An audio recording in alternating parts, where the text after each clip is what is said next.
सगळ्यांना good morning. माझा आवाज ऐकायला येतोय सगळ्यांना?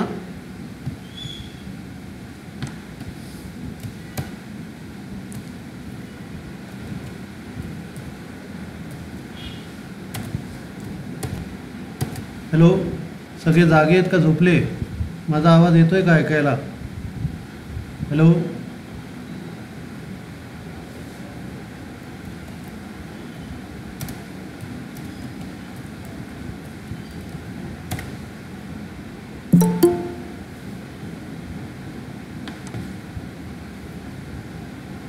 सगळ्यांना माझा आवाज येतो ऐकायला?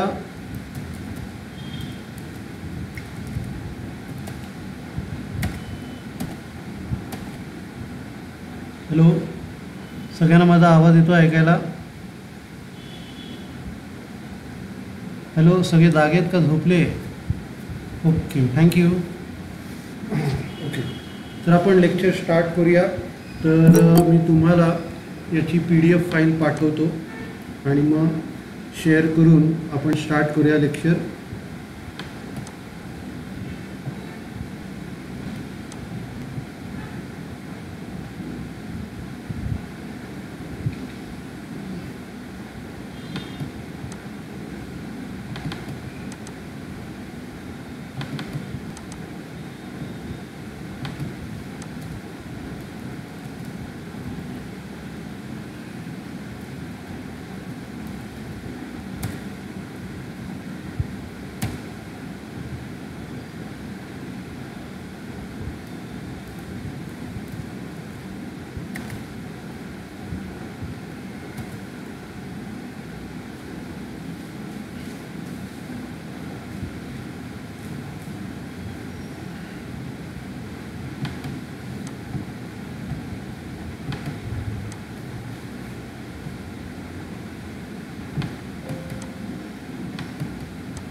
ओके, मी तुम्हाला नोट्स पाठवलेल्या आहेत. आपण स्क्रीन शेअर करून स्टार्ट करूया.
ओके, सगळ्यांना स्क्रीन दिसतंय का? चॅटबॉक्सवर लिहा.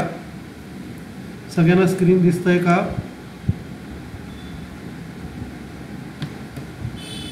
हॅलो, सगळ्यांना स्क्रीन दिसतंय? ओके, आपण स्टार्ट करूया.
तर आपला राईट टू एज्युकेशन चालू होता.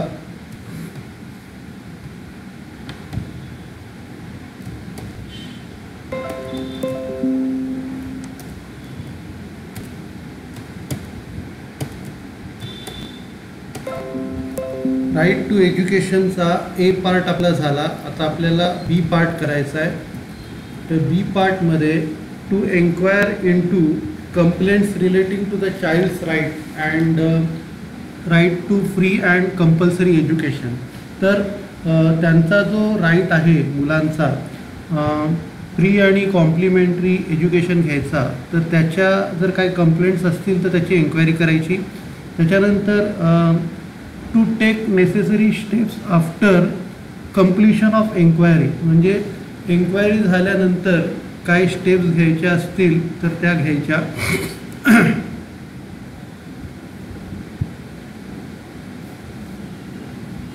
त्याच्यानंतर पुढचं जे आहे function assign under POCSO act. आता पॉस्को ॲक्टच्या अंडर काय काय करायचं. The Commission has given following functions under Protection of Child from Sexual Offence Act. म्हणजे त्यांना प्रॉस्टिट्यूशनपासनं रोखण्यासाठी हा ॲक्ट केलेला आहे. To monitor the implementation of provision of POCSO act, म्हणजे त्यांच्या ज्या प्रोव्हिजन्स आहेत त्या व्यवस्थित समाजात लादल्या गेल्या आहेत की नाहीत हे बघणं. To monitor the designation of special courts by the state government, म्हणजे जे काय कोर्टाने डिसिजन दिले आहेत ते व्यवस्थित अंमलबजावणी त्याची होते की नाही बघणे. To monitor the appoint of public prosecutors by state government. Public prosecutor म्हणजे जे गव्हर्नमेंट वकील अपॉइंट करते तर त्यांची अपॉइंटमेंट प्रॉपर झाली आहे की नाही ते बघणं. आणि to monitor the formulation of guideline describe in the act by the state government et cetera, म्हणजे ज्या काय गाईडलाईन्स दिलेल्या आहेत स्टेटने त्या बरोबर फॉलो होत आहेत की नाही ते बघणं. तर ही सगळी याची कामं आहेत. त्याच्यानंतर पुढचा पॉईंट आहे working of the commission. The commission may take any of the following states upon the completion of the enquiry, म्हणजे एकदा एन्क्वायरी झाल्यानंतर कमिशन यापैकी कुठलीही स्टेप घेऊ शकतो.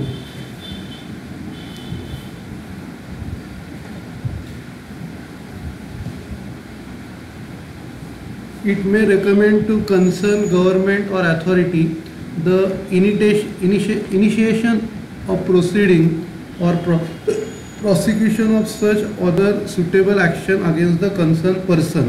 म्हणजे जर समजा जो आरोपी आहे त्याच्या विरोधात ॲक्शन घ्यायला त्या गव्हर्नमेंटला कमिशन सांगू शकतं. It may approach supreme court or high court concern for the necessary direction or order. तसं नाही झालं तर ते हाय कोर्टात किंवा सुप्रीम कोर्टात जाऊ शकते तसे ॲक्शन घ्यायला. The commission may recommend to concern government or authority for grant of necessary relief to the victim. तर गव्हर्नमेंट जो विक्टीम आहे, जो ज्याच्यावर अन्याय झाला आहे तो विक्टीम, तर त्याला थोडंसं मदत कमिशन गव्हर्नमेंटला करायला सांगू शकतं. The commission submits it annual all special report to the central government and the state government concern. तर आता गव्हर्नमेंट काय तसा एक स्पेशल रिपोर्ट बनवून स्टेट गव्हर्नमेंटला आणि सेंट्रल गव्हर्नमेंटला देऊ शकतो. नंतर पुढचा पॉईंट आहे पर्सन विथ डिसॅबिलिटीज, म्हणजे जे अपंग लोक आहेत त्यांच्यासाठी त्यांच्याबद्दल हक्क आहेत त्याच्याबद्दल हे. तर the person of disability equal opportunity protection of right and full participation act 1955 defines disability under section 2 subsection 1 as blindness, low vision, leprosy, hearing impairment, hearing impaired, mental retardation and mental illness. तर याच्यात कोण येतात? जे लोक आंधळे आहेत किंवा ज्यांना leprosy झाली आहे, ऐकण्यात कमी येतं, किंवा जे वेडे आहेत, हे सगळे लोक याच्यात येतात. त्याच्यात आता कॉन्स्टिट्युशनल आणि लीगल राईट्स आपण बघूया.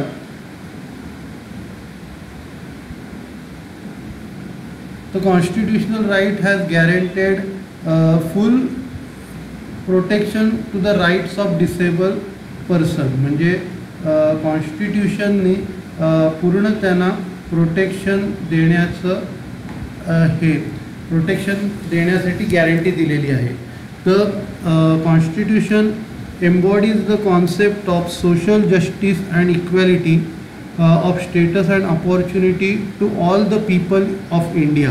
तर कॉन्स्टिट्यूशन कसं आहे, त्यांना एक सामाजिक न्याय आणि सगळ्यांना समानतेने वागवण्याची गॅरंटी घेते. तर आता याच्यात article 14 guarantees to all citizen of India equality before law or equal protection under the laws for the country. तर याच्या अनुसार कसं आहे की आपण सगळ्यांना समानतेच्या दृष्टीने पाहतो आणि सगळ्यांना समान न्याय देतो. It means that state cannot discriminate against individual on the basis of caste, creed, colour, sex, religion और प्लेस ऑफ बर्थ. तर असं भेदभाव कुठल्याही परिस्थितीत म्हणजे जातीभेद, लिंगभेद, रंगभेद, धर्मभेद किंवा त्याचं जन्म ठिकाण त्याच्यावरनं भेदभाव नाही करू शकत. The article is also applicable to disable person. तर हे आर्टिकल डिसेबल पर्सनना पण ॲप्लिकेबल आहे. Article 15 subsection 1 enjoins on the government do not discriminate, हा तोच पॉईंट आहे. नंतर article 15 subsection 2 states that no citizen including disable subject to any disability. तर याला कसं आहे की कुठल्याही ठिकाणी मज्जाव करू शकत नाही. शॉपमध्ये, हॉटेलमध्ये, पब्लिक एंटरटेनमेंटच्या ठिकाणी, विहिरीमध्ये, नदीमध्ये किंवा जिकडे धुण्याचे घाट असतात किंवा रोड आहे तर तिकडे त्यांना मज्जाव करू नये असं आर्टिकल सांगतं. नंतर article 16 of the constitution states that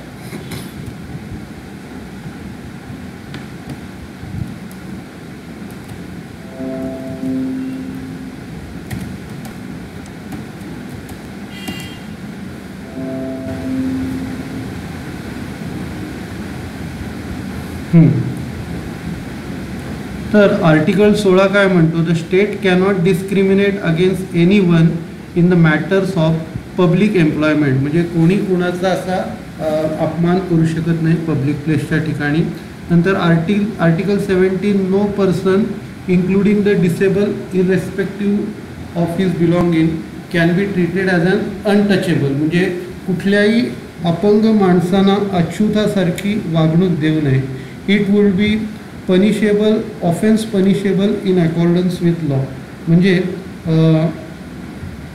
तर त्याच्यावरती कसं आहे, जर कोणी तसं केलं तर त्याला शिक्षा होऊ शकते. नंतर article 21 every person including the disable has is life and liberty guaranteed under article 21 of the constitution. तर याच्या अनुसार कसं आहे की प्रत्येक अपंग माणसालाही त्याचं जीवन जगण्याचा हक्क आहे आणि त्यालाही मान सन्मानाने जगलं पाहिजे. नंतर article 23 there can be no traffic in human beings. म्हणजे त्यांची स्मगलिंग करू नये किंवा त्यांना भीक मागायला बेगिंग करणे. And other forms of force labour, त्यांना गुलामगिरीचं पण जीवन जगायला लावून दे. And same is punishable in accordance with law. म्हणजे जर कायद्यात त्यांना तसं जर जबरदस्ती गुलामगिरीचं काम वगैरे करायला लावलं तर त्याच्यामुळे त्यांना शिक्षा होऊ शकते. Article 24 prohibits employment of children including the disabled below the age of 14 to work in any factory or mine or to be engaged in any hazardous employment. म्हणजे ज्यांचं वय 14 किंवा त्याच्यापेक्षा कमी आहे तर त्यांना एखाद्या फॅक्टरीमध्ये किंवा माईनमध्ये काम करण्यापासून मज्जाव आहे.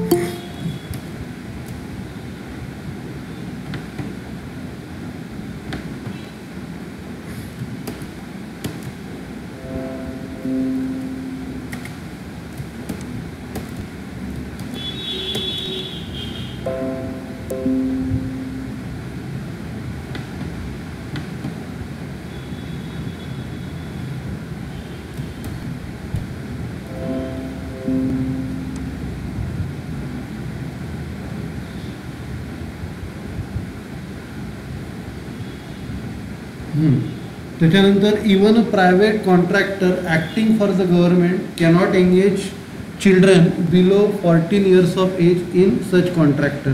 आणि जरी गव्हर्नमेंटचा कॉन्ट्रॅक्टर जरी असला तरी तो पण अशा 14 वर्षाखालील मुलांना जॉबला ठेवू शकत नाही.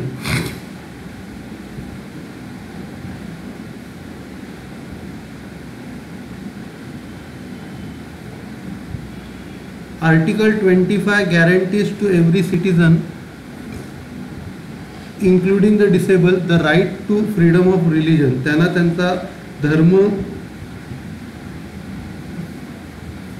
त्यांचा धर्म बाळगण्याचा पण राईट आहे. नंतर every disable person like non disable has the freedom of the conscious of practice and propagate his religion subject to proper order, morality and health. म्हणजे कुणाला न त्रास होता त्यांच्या धर्माच्या ज्या काय आहेत रूढी परंपरा दुसऱ्या कुणाला डिस्टर्ब न होता तो फॉलो करू शकतो. Every disable person can move the supreme court of India to enforce his fundamental rights and the rights to move to the supreme court. म्हणजे त्याचे जर समजा फंडामेंटल राईट्सवरती काय प्रॉब्लेम आला तर तो सुप्रीम कोर्टमध्ये जाऊ शकतो न्याय मागण्यासाठी.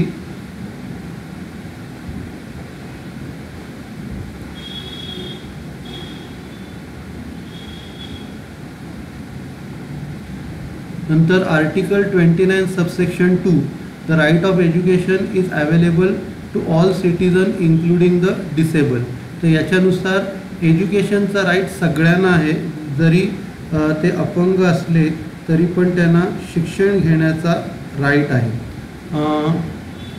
दिस provides that no citizen will be denied admission into any educational institution maintain by the state or receiving aid of state fund on the ground of religion, race, caste or language. म्हणजे त्यांना कुठल्याही educational इन्स्टिट्यूटमध्ये admission मिळू शकते आणि त्यांना जर समजा कुठली ग्रँट वगैरे असेल तर ती ग्रँट पण न जातीभेद वगैरे करता त्यांना भेदभाव न करता मिळू शकते.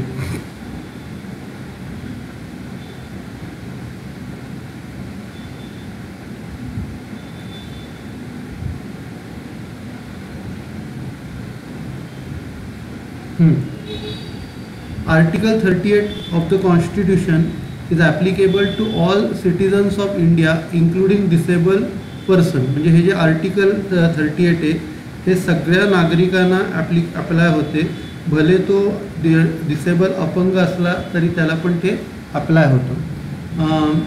The state shall strive to promote the welfare of the people by securing and protecting as effectively as it may बी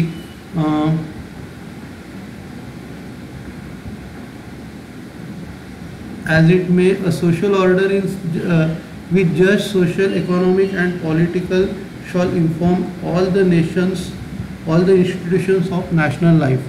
म्हणजे आपलं जे स्टेट आहे ते त्यांच्या वेलफेअर अचीव करण्यासाठी इकॉनॉमिक आणि पॉलिटिकलरित्या प्रयत्न करेल.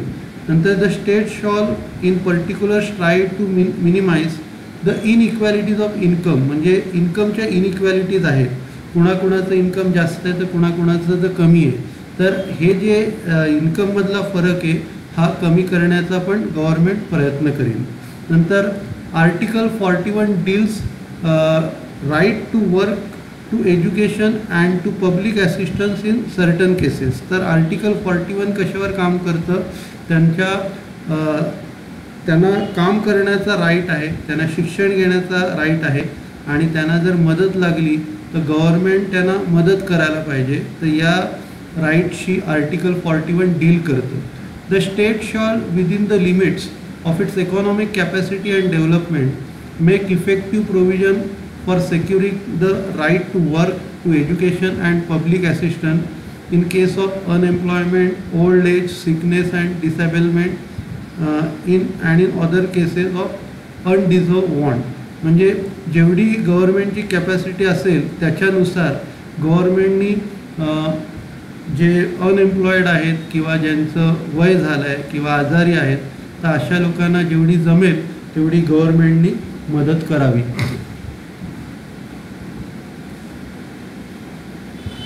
आर्टिकल 45 ऑफ द कॉन्स्टिट्यूशन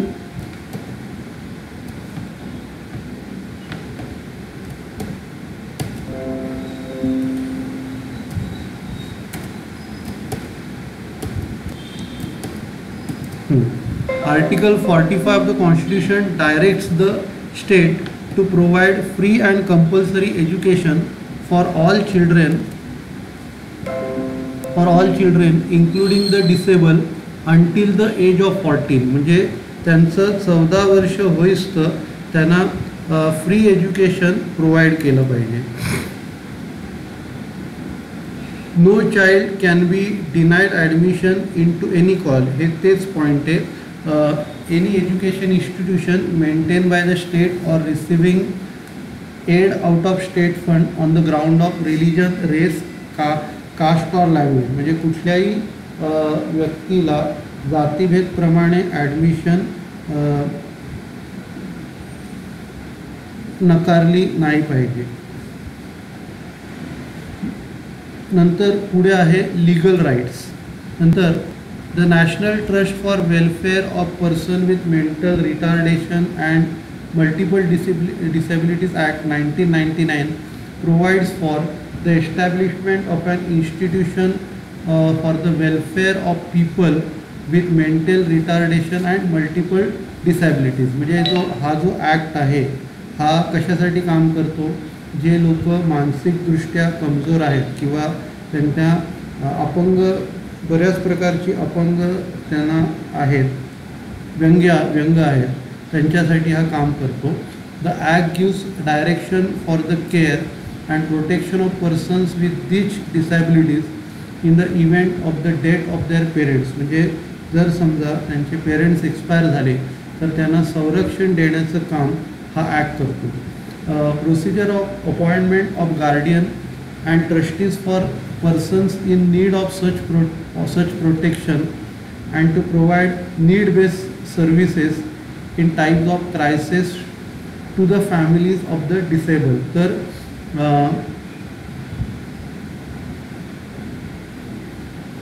म्हणजे ज्या वेळेला काही प्रॉब्लेम येतात, क्रायसिस येतात, त्यावेळेला त्यांना प्रोटेक्शन देण्याचं काम या ॲक्टमुळे केलं जातं. नंतर पुढे आहे the person with disabilities equal opportunities protection of right and full participation act 1955 is the principal and comprehensive legislation concerning disable person. म्हणजे हा परिपूर्ण एक ॲक्ट आहे जो अपंग लोकांना त्यांचे हक्क मिळवून देतो.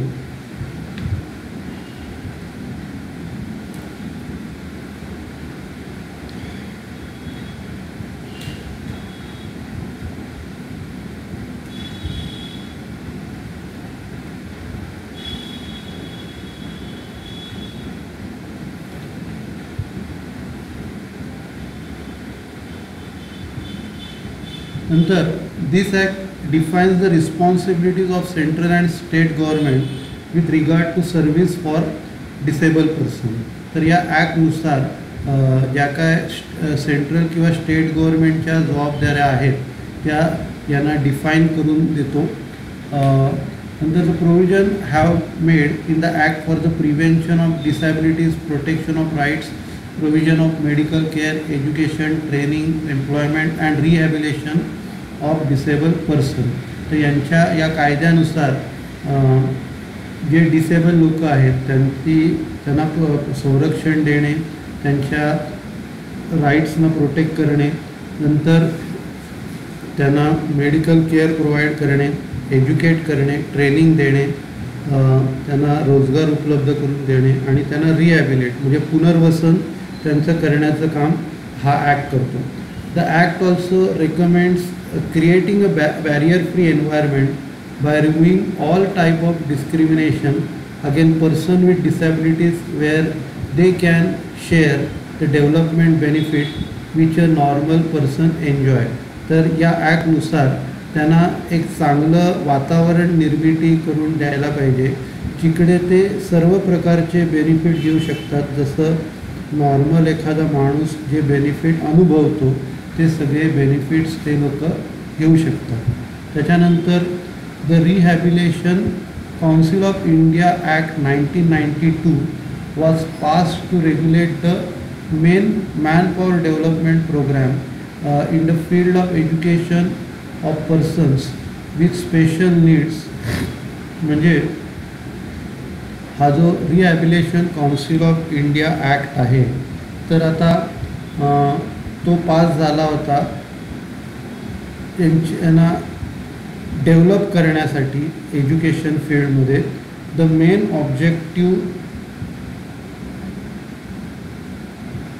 are to regulate the training policies and programs in the field of rehabilitation of people with disabilities, to standardize training courses for rehabilitation professionals, to recognize institution universities under degree, diploma, certificate course in the field of rehabilitation of the disabled, and to recognize and equalize foreign degree, diploma, certificate course. तर याचा main object काय, त्यांना training provide करणे किंवा ज्याच्यात त्यांना certificate मिळाला पाहिजे आणि त्यांना नुसतं इकडच्या डिग्री नाहीत तर फॉरेनच्या डिग्र्या पण त्यांना मिळाल्या पाहिजेत. The RCI act has been amended in 2000. त्याचा अमेंड केला होता 2000 to entrust additional responsibility of promoting research in rehabilitation and special education. तर अजून काही रिसर्च करण्यासाठी हा अमेंड केला गेला. नंतर the national policy on education 1986 is implemented to achieve the goal of providing education to all including disable. म्हणजे ही जी नॅशनल पॉलिसी आहे तर त्याच्यानुसार सगळ्या डिसेबलना एज्युकेशन हे मिळालं पाहिजे. The objective of this policy is to integrate the physical and mentally handicap with general community as equal partners, to prepare them for normal growth and to enable them to face life with courage and confidence. म्हणजे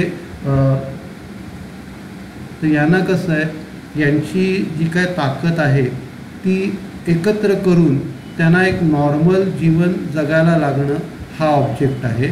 नंतर the workman compensation act 1923 section 3 states that if personal injury is cost to a workman by accident arising of or in course of employment, his employer shall be liable to pay compensation.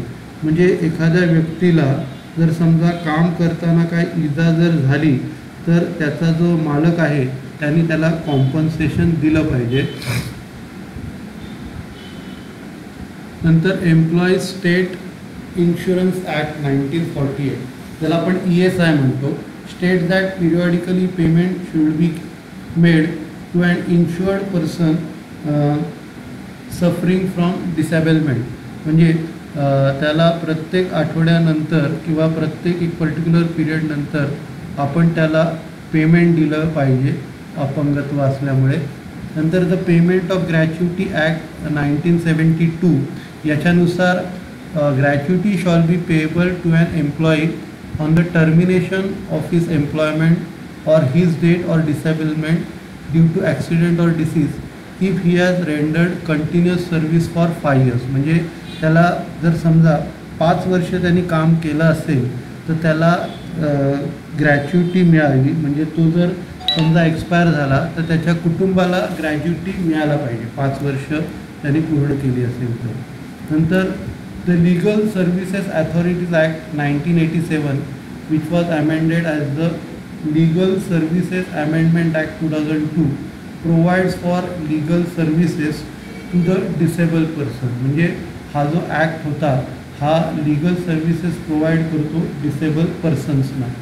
नंतर the mental health care act 2017 this act was passed in April 2017 provides for mental health care and services for person with mental illness and to protect, promote and fulfil the right of such person. म्हणजे हा जो mental health care act आहे, ज्यांना mental problem आहेत त्यांना संरक्षण देण्यासाठी pass झाला.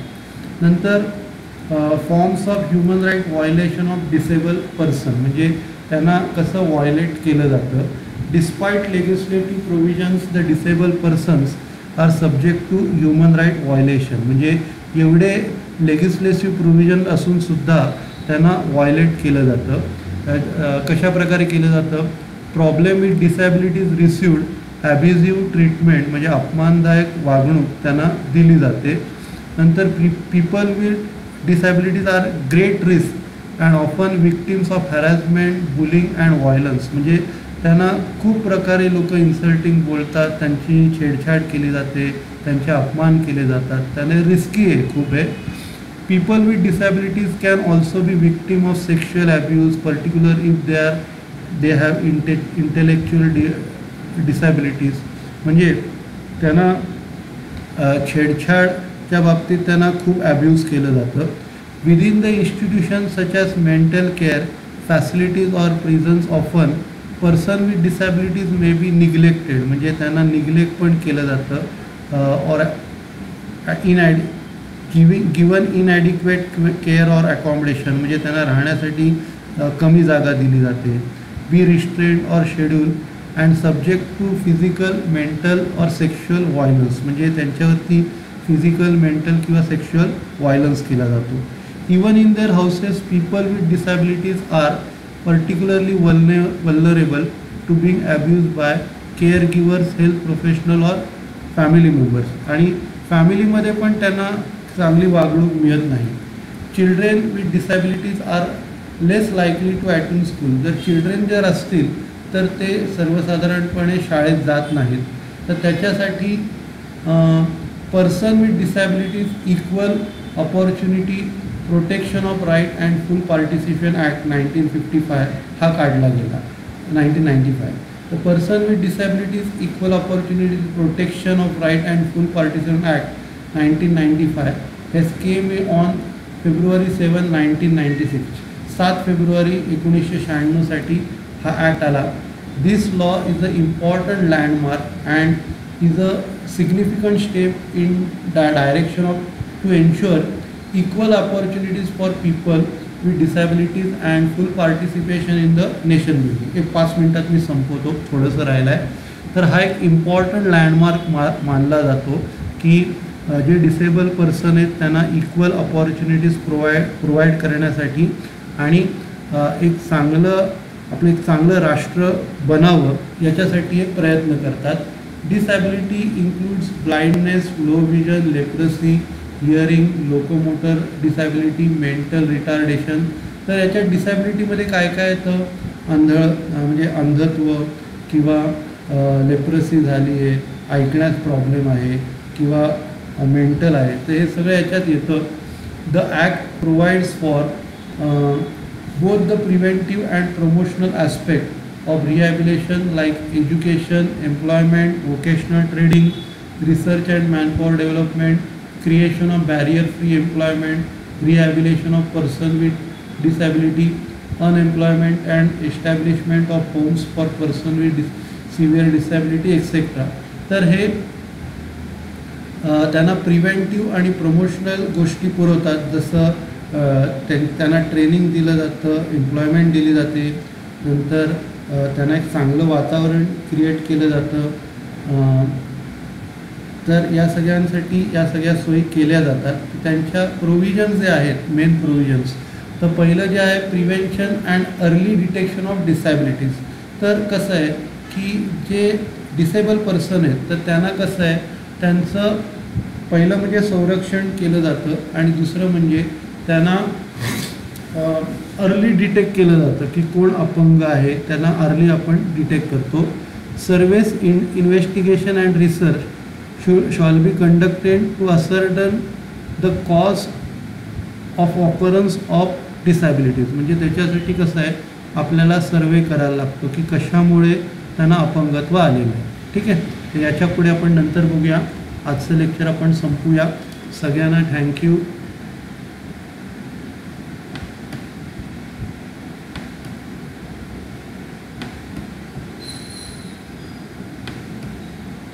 गुड डे सगळ्यांना.